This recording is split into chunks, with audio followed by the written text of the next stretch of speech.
Bezmála třetina kancelářského trhu v Praze je zastaralá a zasloužila by si komplexní rekonstrukci, aby odpovídala dnešním moderním standardům. O tom, co taková komplexní rekonstrukce zahrnuje a jak z ní mohou profitovat jak majitelé budov, tak i nájemci, si dneska budu povídat se svým hostem a tím je Josef Stanko, ředitel oddělení průzkumu trhu ve společnosti Colliers. Josefe, vítej. Dobrý den. Dobrý den. Zmínila jsem, že zhruba třetina kancelářského trhu je v Praze zastaralá.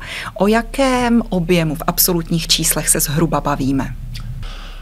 Pokud se bavíme, že kancelářský trh v Praze má 4 miliony metrů čtverečních, tak zastaralá, nebo respektive morálně zastaralá, už může být cirka 1,6 až klidně 2 miliony metrů čtverečních, což je tak nějak plocha budov, které jsou 15 a víc let starý. Mm-hmm. Kolik firem zhruba v takovém objemu kancelářských prostor sídlí? Dokážeme to aspoň odhadnout? To by byl opravdu veliký odhad, ale jsou to stovky, klidně tisíce firem, protože vlastně ty starší budovy jsou často provozovány stylem, že je tam větší číslo, nebo větší množství menších nájemců, kdežto ty moderní budovy často spoléhají na to, že je tam 1 až 5, 7 větších nájemců, kteří jsou po patrech. Ale čím dál je ta budova v tom životním cyklu, tak už se dá říct, že se to pronajímá, nebo že se budova pronajímá trošku ad hoc a trošku víc operativně a spíš se ten majitel, přičemž to často není už dávno ten původní developer, a je to druhý, třetí, čtvrtý majitel, tak často k tomu přistupuje spíš operativně, aby měl budovu plnou, aby mu generoval co nejvíc peněz a už za stolik neřeší, kolik a jak jsou ty prostory pronajaty. Je docela šílené, když zmiňuje, že zastaralá budova je už po 15 až 20 letech provozu. To jsem si teda odhadovala, že tvá odpověď na podobnou otázku by zněla třeba 30 let, ale dobře, 15 až 20. Co teda těmto budovám už chybí? V čem neodpovídají těm dnešním standardům? Nebo obráceně, co jsou ty dnešní moderní standardy, které firmy vyžadují třeba i s ohledem na jejich potřeby plnit své strategie a cíle v oblasti udržitelnosti a ESG? Tak je to o tom, ten standard je spíš o tom,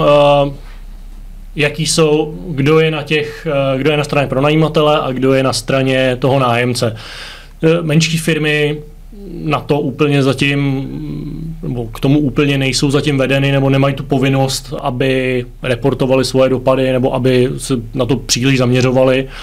Takže tam se tohle tomu úplně moc neřeší. Majitelé budov, pokud to jsou lokální majitelé, kteří mají jednu budovu, jednu starší budovu, 2 budovy a jejich biznis historicky byl třeba úplně něco jiného a tohle mají spíš jako diverzifikaci svého investičního portfolia, tak to často taky moc neřeší. Ale bavíme se o tom, že ten standard moderní budovy dneska by měla být jako budova by měla být energeticky efektivní, mohlo by tam být spoustu moderních technologií, ať už to je nějaký smart parking, řízení vstupů, samozřejmě i hezká designová recepce. V rámci toho, aby budova byla konkurenceschopná, tak by i ten majitel se měl snažit trošku, aby budova byla jako konkurenceschopná a srovnatelná s tím, co je buď v nejbližším okolí, anebo jako, co je špička na trhu. Takže mělo by to být o tom, že budova se dá dobře topit, dobře větrat, dobře klimatizovat, případně nabízí nějakou přidanou hodnotu právě buď větším nájemcům a jejich zaměstnancům, že tam chodí rádi, je jim tam příjemně a ty velcí nájemci jsou schopní pak si z toho pronájmu vlastně něco vzít pro svůj budoucí ESG reporting, anebo čistě proto, aby ta budova byla na dobrém místě, aby kolem bylo zajímavé možnosti vyžití, případně možnosti zasportovat si, před prací si nakoupit, po práci si nakoupit. I tohle jsou věci, které tu budovu posouvají dál na trhu a i to je to, co dneska jako spousta nájemců zvažuje. Mm-hmm. Zmínil si, že by se firmy, které vlastní zastaralejší nebo starší budovy, měly pořád snažit být konkurenceschopné a dotahovat tu špičku na trhu. Kdo je podle tebe dnes ta špička na trhu? Tak jsou to těch budov, co se za poslední roky postavilo a dali by se nazvat jako tím crème de la crème na trhu, tak jsou to budovy od Skansky, který mají veškerá hodnocení nebo veškeré certifikace a hodnocení k nim jako jedny z nejvyšších i v rámci celé Evropy. Penta v posledních letech postavila spoustu budov, které jsou opravdu jako špičkou na trhu. To je takový, co člověka napadne hned. Samozřejmě pak jsou i v Karlíně třeba budovy od CHIMO, Mississippi, Missouri, který těm třeba od Skansky jako velmi můžou konkurovat. A kdyby si ty měl vybrat jednu, kde bys chtěl sedět, kde bys chtěl sídlit, která by to byla? Ale je to i daný tou lokalitou, kdybych se nekoukal na lokalitu, protože ta výhodnost je prostě kolikrát to, co se láme, co láme ty šéfy těch firm, prostě aby to měli blízko do práce, tak i to občas rozhoduje, ale kdybych za sebe měl říct, tak mě by se právě třeba od Skansky Port 7 líbil. Jednak protože i na metru, jednak protože i ve ski lokalitě. A ty výhledy na tu řeku, že? A ty výhledy na řeku. Chápu, myslím, že jsme zajedno. Pojďme se podívat teďkom k praktičtějším otázkám. Pakliže se firma rozhodne, že teda půjde do té komplexní rekonstrukce, tak pravděpodobně musí nejdřív své nájemce někam přesunout. Ale míra neobsazenosti na pražském kancelářském trhu tomu úplně nenahrává.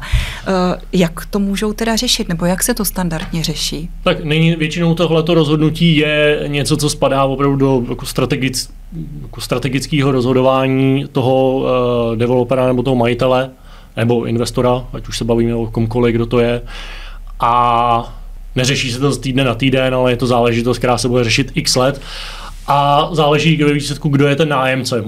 Můžou nastat scénáře stylu, že se ví, že velký nájemce jeden odchází, končí, není další a ta budova vlastně je na konci nějakého svého cyklu po klidně 20 letech, takže je ideální možnost prostě naplánovat kompletní rekonstrukci a začít hledat novýho nájemce pro tu budoucí budovu, která vlastně by mohla dosáhnout vlastně standardu úplně nové budovy. A může to být o tom, že mám částečně neobsazenou budovu, tak je možnost s těmi nájemci nějak hýbat v budově a dělat jí kousek po kousku, ačkoliv ten komfort je pak jako znatelně nižší pro ty nájemce, ale u menších budov nebo u specifických případů to může být, pokud se ten nájemce jako nechce zvedat, nebo i třeba je tam ještě zasmluvněn v té budově po nějaký roky. Pak samozřejmě to může být i možnost toho, že ten nájemcem je nějaká dceřiná společnost toho majitele,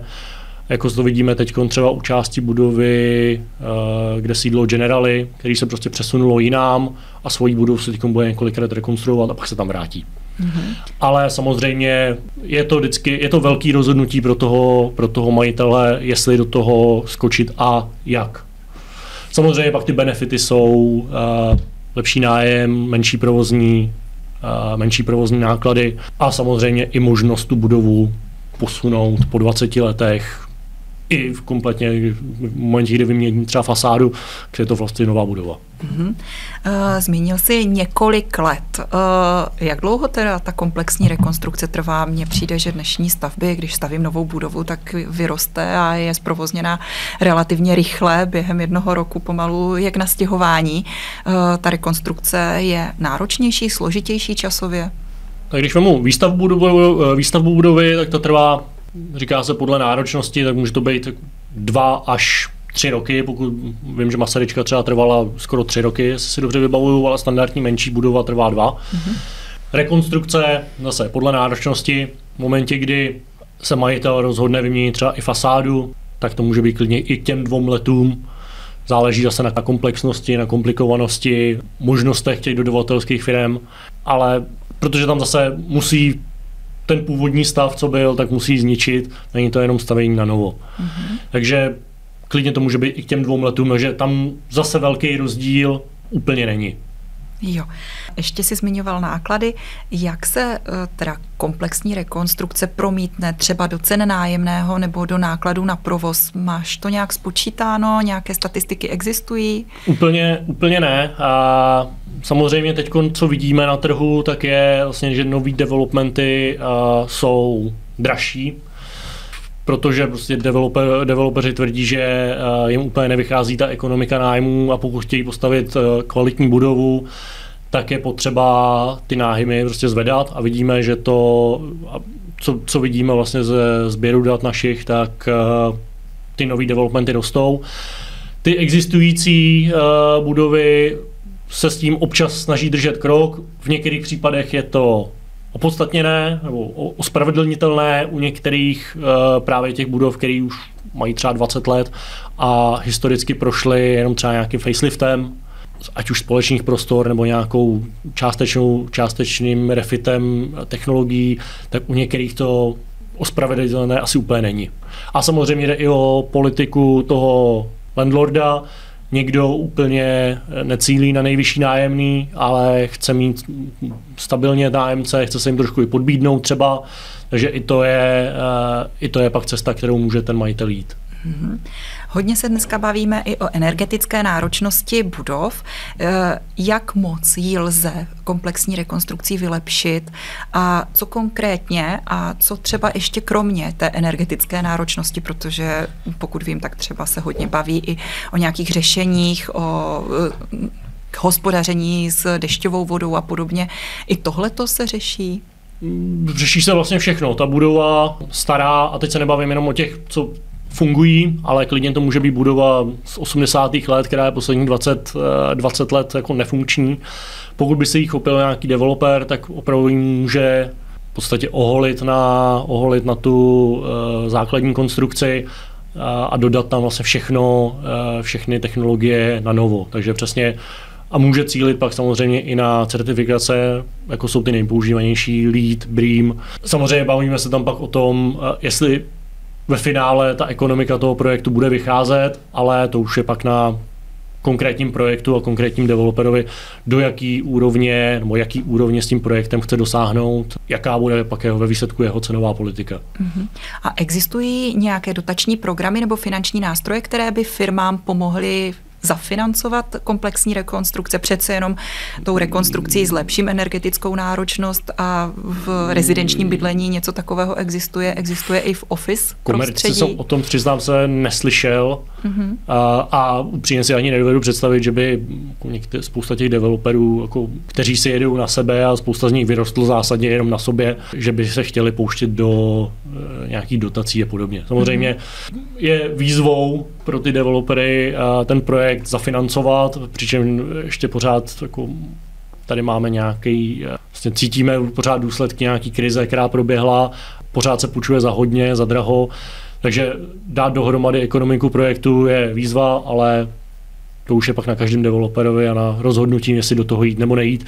Což shodou okolností vidíme i na trhu, že spousta projektů je dlouhodobě odkládaná, moc se v posledních 2 letech kancelářské budovy nezačaly stavět a během následujících 2,5 let, řekněme, se jich ani moc nedokončí v Praze. Takže viděli jsme rozjezdy pár rekonstrukcí, ale většinou šlo o menší budovy, většina z nich byla hodně, nebo nechci říkat zastaralá, ale už opravdu morálně zastaralá a ty majitelé se snaží pozvednout je a trošku aspoň ten trh rozhýbat.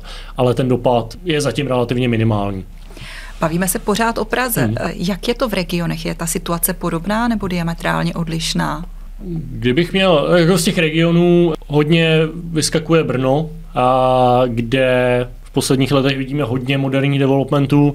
Opět je to podobně jako v Praze, díky, muselo říct, hrstce developerů. Brno je trošku rozdílný v tom, že je tam hodně lokálních hráčů, kteří se soustředí pouze na Brno, ale s větším přesahem je tam třeba CPI nebo CTP. Je tam velký podíl těch lokálních peněz a lokálních developerů, kteří si tam třeba dlouhodobě rozvíjí 1-2 projekty. Tam je vidět hodně i rekonstrukcí, hlavně těch hodně starých areálů a může jít to buď rekonstrukce na nějaký mixed use budovy, anebo kompletní repositioning, ať už je to z kanceláří nebo skladů třeba na byty, nebo na nějaký krátkodobý ubytování. To Brno je opravdu živý v tom, nesoustředí se tam developeři pouze na jeden styl asetů, ale snaží se rozvíjet ten trh všemi směry. Mm-hmm. A co bych jako firma, která nemá dostatek financí na komplexní rekonstrukci, ale přece jenom chci zlepšit pracovní prostředí v kancelářích, které vlastním, co bych měla udělat, abych za co nejméně peněz získala co nejvíc muziky? Co bys poradil? Určitě by bylo dobré si nechat udělat nějaký audit a tam pak záleží na tom, jaký je ten výchozí bod a co jsou vlastně ty jednoduché věci a co jsou ty složitější věci. Samozřejmě jsou drobnosti, výměna světel, nějaký klidně rezervační systém, případně to můžou být čidla CO2 a podobně, něco, co zlepší well-being v té kanceláři, nebo to je prostě, jak se vám tam funguje, jak se vám tam dýchá, jak se vám tam daří pracovat a neusínat. Může to být vlastně zvětšení nebo promixování toho pracovního prostoru s nějakými lounge zónami, poradit se s architekty, co můžou být jako zajímavý nový barvy a podobně. Je to o tom nechat udělat pár návrhů a co z toho potom bude odpovídat tomu, kam chce ta firma směřovat a to co odpovídá firemní kultuře, to zvolit. Mm-hmm. A samozřejmě pokud jsem v nájmu někde, tak ty možnosti jsou omezenější. Tam je nejlepší asi se zkusit dohodnout s majitelem, jestli třeba by byl možnost nějakého příspěvku na refit kanceláří, výměnou třeba za prodloužení nájmu a podobně. Uh-huh. A asi jedna z posledních otázek, v čem vy jako Colliers můžete podpořit firmu, která se rozhodne pro komplexní rekonstrukci svých kanceláří?